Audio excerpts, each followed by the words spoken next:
Pada kesempatan ini saya coba untuk mempresentasikan LK2 tentang jurnal refleksi PPL PPG dalam jabatan.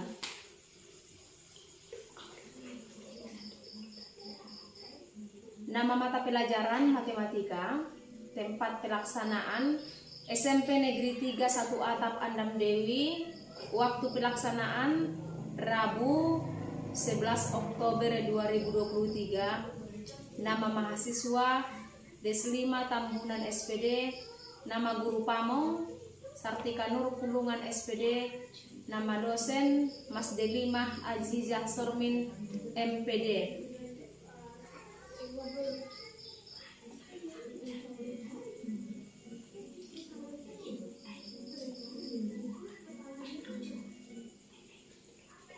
Deskripsi kegiatan inovatif pembelajaran, yaitu apakah topik dan tujuan yang Anda ajarkan, inovasi apakah yang Anda lakukan, mengapa Anda memilih metode tersebut sebagai inovasi pembelajaran di kelas Anda. Maka pertama, topik pembelajaran yang saya pilih adalah konsep analisis dan klasifikasi himpunan kelas 7 mata pelajaran matematika. Tujuannya adalah agar siswa mampu yang pertama menjelaskan definisi dari konsep himpunan. Lalu yang kedua, menjelaskan analisis himpunan. Yang ketiga, mendeskripsikan klasifikasi himpunan. Lalu berikutnya, hal baik atau manfaat dari inovasi pembelajaran. Hal-hal baik atau manfaat apakah yang dirasakan oleh Anda saat inovasi pembelajaran berlangsung? Mengapa? Dan kaitkan alasannya dengan materi yang dipelajari pada mata kuliah pendalaman materi. Maka terdapat beberapa hal yang baik yang saya rasakan dalam pembelajaran berlangsung setelah menerapkan model dan metode pembelajaran ini, yakni 1. Mendorong siswa untuk mendalami materi pelajaran dengan cara yang lebih mendalam. Lalu yang kedua, mereka harus mencari solusi untuk masalah yang kompleks yang memungkinkan mereka untuk memahami konsep dengan lebih baik. Lalu ketiga, peserta didik belajar cara bekerja sama sebagai tim untuk mencapai tujuan. Lalu, tantangan atau masalah yang dihadapi dari inovasi pembelajaran, atau tantangan masalah apakah yang Anda hadapi saat inovasi diimplementasikan pada pembelajaran, mengapa, dan kaitkan alasannya dengan materi yang dipelajari pada mata kuliah pendalaman materi. Pertama, guru dan siswa sudah terbiasa dengan metode pembelajaran konvensional dan sudah merasa nyaman dengan cara pembelajaran dan merasa takut untuk mencoba hal yang baru dalam pembelajaran. Yang kedua, rendahnya keinginan guru untuk mencari sumber belajar yang bervariatif sehingga menyebabkan pembelajaran matematika kurang menarik dan interaktif. Yang ketiga, kondisi lingkungan sekolah yang kurang mendukung untuk menerapkan inovasi pembelajaran berbasis teknologi dalam proses belajar karena letak sekolah yang tidak mendukung seperti lampu yang sering padam dan akses internet yang tidak memadai. Lalu berikutnya, solusi pemecahan masalah, yaitu menyangkut adakah solusi yang Anda lakukan untuk memecahkan masalah yang dihadapi pada penerapan inovasi pembelajaran, apakah berjalan lebih baik, mengapa, dan kaitkan alasannya dengan materi yang dipelajari pada mata kuliah pendalaman materi. Pertama, solusi yang saya lakukan dalam memecahkan masalah tersebut adalah dengan menggunakan lingkungan sekitar sekolah sebagai media untuk mendukung agar proses pemahaman siswa menjadi lebih baik dalam memahami materi pelajaran, seperti dengan memberikan contoh konkret yang ada di sekitar sebagai media inovasi pembelajaran matematika. Lalu yang kedua, saya juga membuat alat peraga pembelajaran seperti video pengantar pembelajaran dan gambar serta beberapa benda pendukung yang berkaitan dengan materi pembelajaran agar konsep pembelajaran mudah dipahami siswa. Lalu berikutnya, dengan menerapkan hal tersebut, pembelajaran dapat berjalan dengan lebih baik daripada sebelumnya dan juga meningkatkan keingintahuan siswa dalam pembelajaran. Lalu, rencana tindak lanjut. Apakah rencana tindak lanjut atau RTL untuk menjadikan inovasi pembelajaran Anda berjalan lebih baik ke depannya? Maka setiap program yang selesai dilaksanakan membutuhkan rencana tindak lanjut atau RTL. Hal tersebut merupakan salah satu langkah bagi keberlangsungan program. Dengan adanya rencana tindak lanjut akan lebih memudahkan dalam mengimplementasikan program ke depannya. Berikut adalah rencana tindak lanjut yang akan dilaksanakan. 1. Menerapkan perubahan dalam praktek pengajaran, yaitu terapkan perubahan yang relevan dalam praktek pengajaran berdasarkan pengalaman pembelajaran dengan mendekatkan pendekatan baru, metode pengajaran yang inovatif atau strategi yang efektif. Lalu yang kedua, terus belajar dan mengembangkan diri, selalu terbuka untuk pembelajaran baru dan mengembangkan diri dengan mengikuti pelatihan atau program pengembangan lainnya yang relevan dengan bidang matematika. Lalu yang terakhir, daftar pustakanya Sujana N 2015 tentang penilaian hasil proses belajar mengajar. Yang kedua, Sinar Baru Algesindo Sugiono tahun 2017 tentang evaluasi pendidikan alfabeta. Yang ketiga, Pusat Penelitian Pendidikan Badan Penelitian dan Pengembangan Kementerian Pendidikan atau website puspendik kemendikbud.go.id penilaian. Itulah yang dapat saya presentasikan di LK2. Sekarang saya lanjutkan dengan LK3.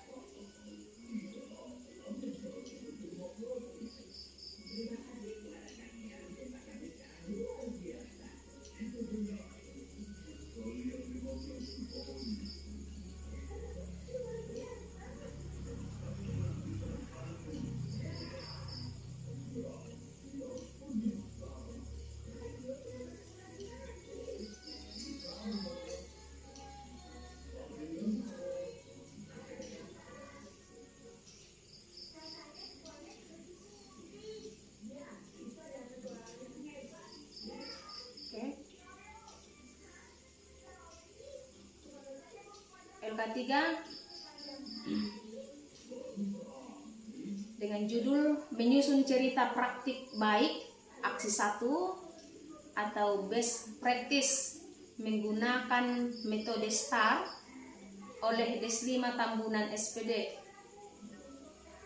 PPG dalam jabatan angkatan 2 tahun 2023 bidang studi matematika, Universitas Muhammadiyah Tapanuli Selatan.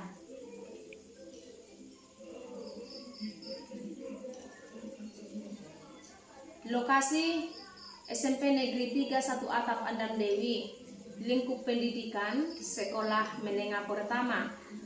Tujuan yang ingin dicapai: meningkatkan kemampuan dasar peserta didik kelas 7 untuk menggunakan model pembelajaran problem based learning pada materi, konsep, analisis, dan klasifikasi himpunan.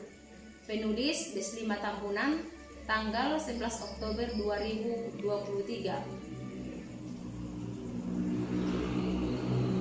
Situasi. Kondisi yang menjadi latar belakang masalah mengapa praktek ini perlu untuk dibagikan, apa yang menjadi peran dan tanggung jawab Anda dalam praktek ini. Jawabannya, kondisi yang menjadi latar belakang masalah. Hal pertama yang saya alami sebagai guru matematika adalah di mana motivasi belajar matematika siswa yang sangat rendah, khususnya kemampuan berhitung, penjumlahan, pengurangan, perkalian, dan pembagian. Adapun kondisi yang menjadi latar belakang permasalahan tersebut adalah: pertama, peserta didik kurang menguasai materi-materi dasar matematika yang seharusnya telah dituntaskan di jenjang sebelumnya atau di SD. Yang kedua, adanya miskonsepsi dalam penyampaian konsep matematika yang diajarkan pada jenjang sebelumnya. Lalu yang ketiga, peserta didik menganggap matematika sebagai mata pelajaran yang sulit, sehingga ditakuti serta kurangnya penguasaan peserta didik terhadap materi matematika. Keempat,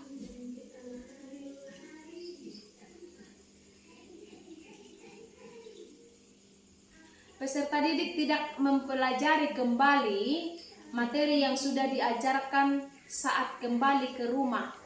Mereka lebih mementingkan keinginan bermain. Yang kelima, belum tersedianya media pembelajaran yang dapat membantu siswa untuk meningkatkan literasi numerasi. Yang keenam, guru belum menggunakan model dan media pembelajaran inovatif yang dapat menarik siswa untuk belajar matematika. Ketujuh, pengetahuan guru mengenai pemanfaatan matematika dalam pembelajaran masih rendah. Untuk mengatasi permasalahan tersebut, guru perlu menerapkan model pembelajaran inovatif seperti PBL, serta media pembelajaran yang menarik seperti media video, gambar, dan benda-benda pendukung dalam pembelajaran LKPD, sehingga diharapkan peserta didik akan lebih tertarik untuk mempelajari materi tentang penjumlahan, pengurangan, perkalian, dan pembagian bilangan, dan juga konsep-konsep himpunan.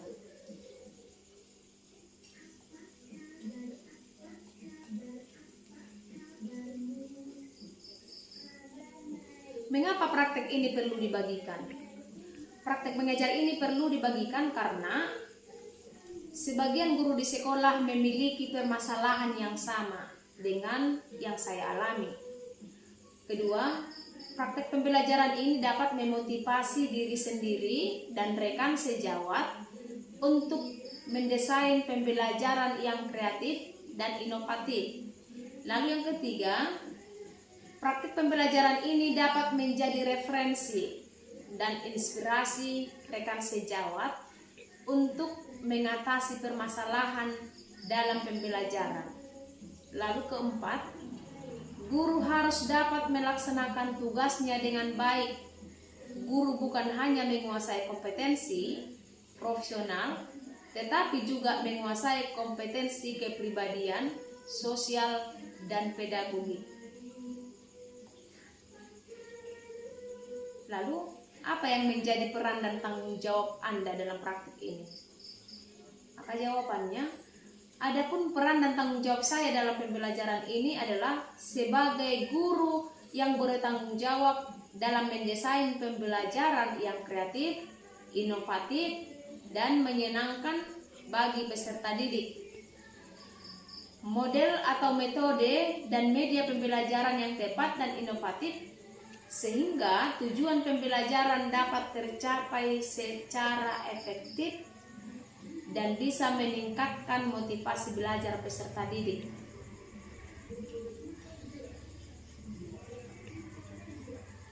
Lalu, tantangan apa saja yang menjadi tantangan untuk mencapai tujuan tersebut?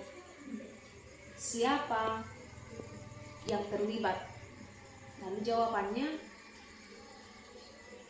adapun tantangan yang saya hadapi untuk mencapai tujuan tersebut adalah, pertama, kesulitan dalam memilih model dan media pembelajaran yang sesuai dengan karakteristik siswa. Kedua, kesulitan dalam membuat desain media pembelajaran yang menarik dan menyenangkan bagi peserta didik.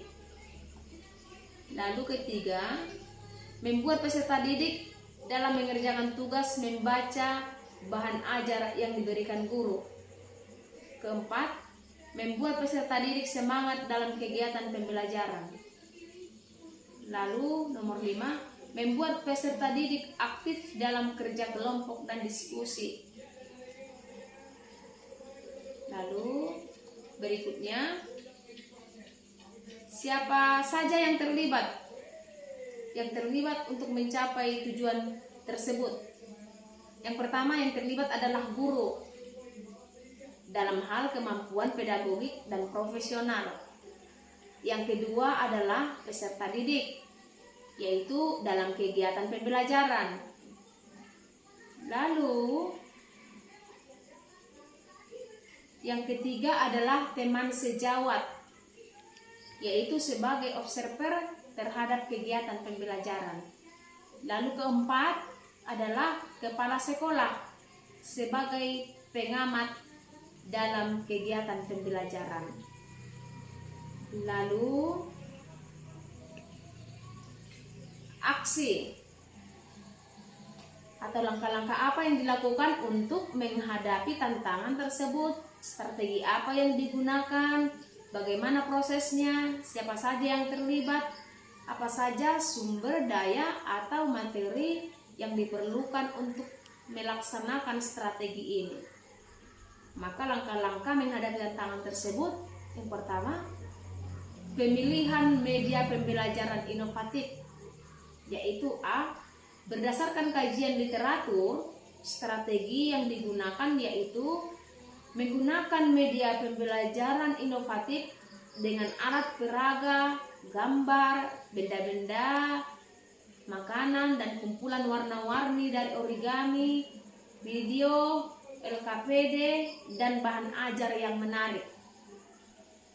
Lalu B, proses pembuatan media pembelajaran dilakukan oleh guru sendiri, dimulai dari menyiapkan hal-hal yang dipergunakan untuk membuat media pembelajaran. Adapun langkah-langkahnya adalah sebagai berikut.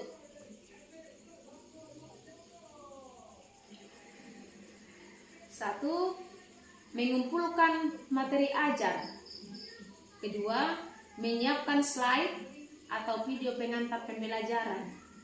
Nomor 3. Pengisian anggota gabungan dari himpunan.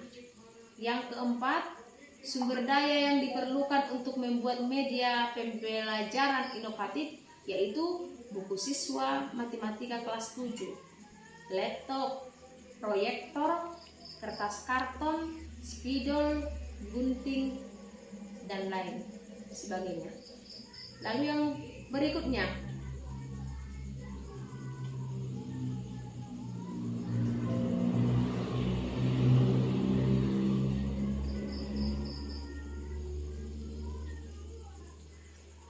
pemilihan model pembelajaran inovatif, yaitu model pembelajaran inovatif yang dipilih untuk aksi 1 adalah problem based learning atau PBL. Lalu langkah-langkah dari PBL itu sendiri, yang pertama penyajian masalah, yang kedua pengorganisasian kelompok, yang ketiga pencarian informasi, yang keempat diskusi kelompok, yang kelima penyusunan solusi, yang keenam persentase solusi, yang ketujuh refleksi. Lalu berikutnya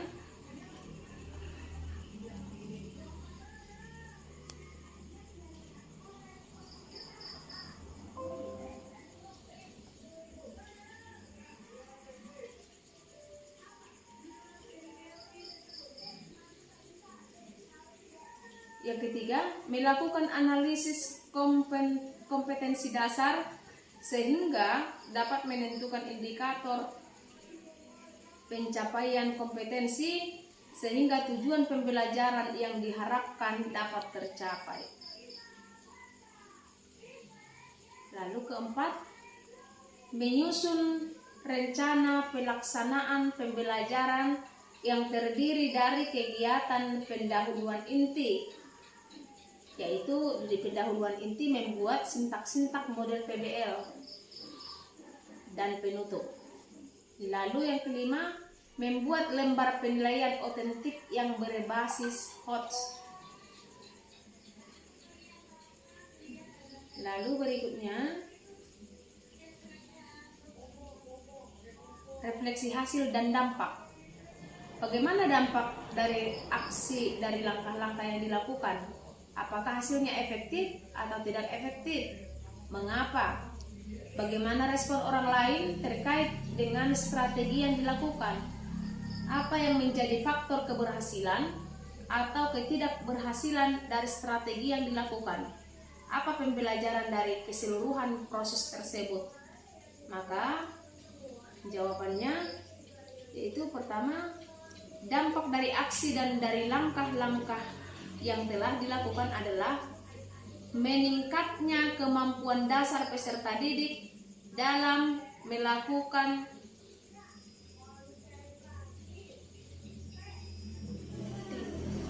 penjumlahan dan pengurangan bilangan bulat. Hal ini dapat dilihat dari 1.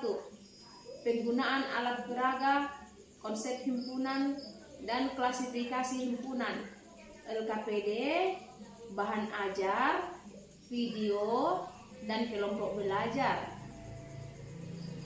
yang dapat membantu pemahaman peserta didik serta meningkatkan kemampuan berhitung dalam himpunan gabungan. Kedua, pemilihan model pembelajaran inovatif dan aktivitas belajar yang berpusat pada peserta didik dapat meningkatkan matematika dasar peserta didik. Lalu, apakah hasilnya efektif? Hasilnya efektif. Hasil dari kegiatan sudah efektif karena kemampuan dasar peserta didik sudah meningkat dan dalam kegiatan pembelajaran ini. Lalu, bagaimana respon orang lain terkait strategi yang dilakukan? Pertama, dari peserta didik sangat senang dengan pembelajaran ini yang terlihat dari refleksi atau evaluasi yang diberikan pada akhir pembelajaran dan hasil wawancara terhadap peserta didik. Menurut mereka kegiatan kerja kelompok sangat menarik dan tidak ada kendala. Lalu nomor 2, rekan sejawat memberikan respon positif. Mereka juga melaksanakan model pembelajaran yang telah saya laksanakan karena memberikan dampak positif bagi peserta didik. Lalu ketiga, kepala sekolah mendukung atas kegiatan pembelajaran yang telah dilaksanakan karena peserta didik aktif dan kegiatannya menyenangkan. Lalu,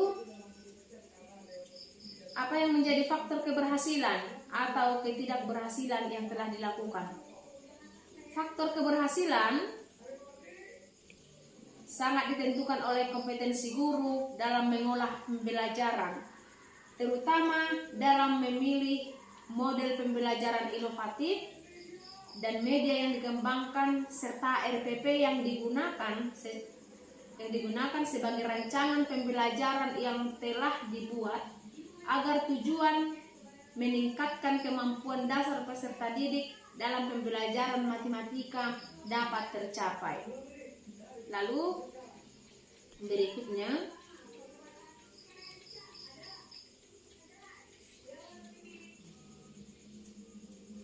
apa pembelajaran dari keseluruhan proses tersebut?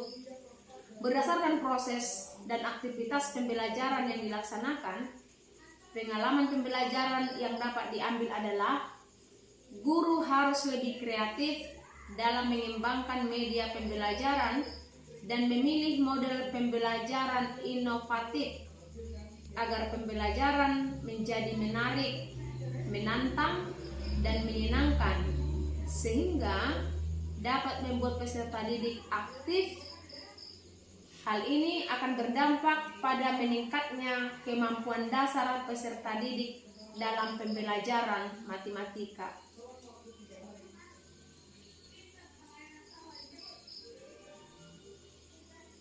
Sekian presentasi saya. Atas semua kekurangan minta maaf, dan atas semuanya saya ucapkan terima kasih kepada Ibu dosen dan Ibu Pamong. Sekian dan terima kasih.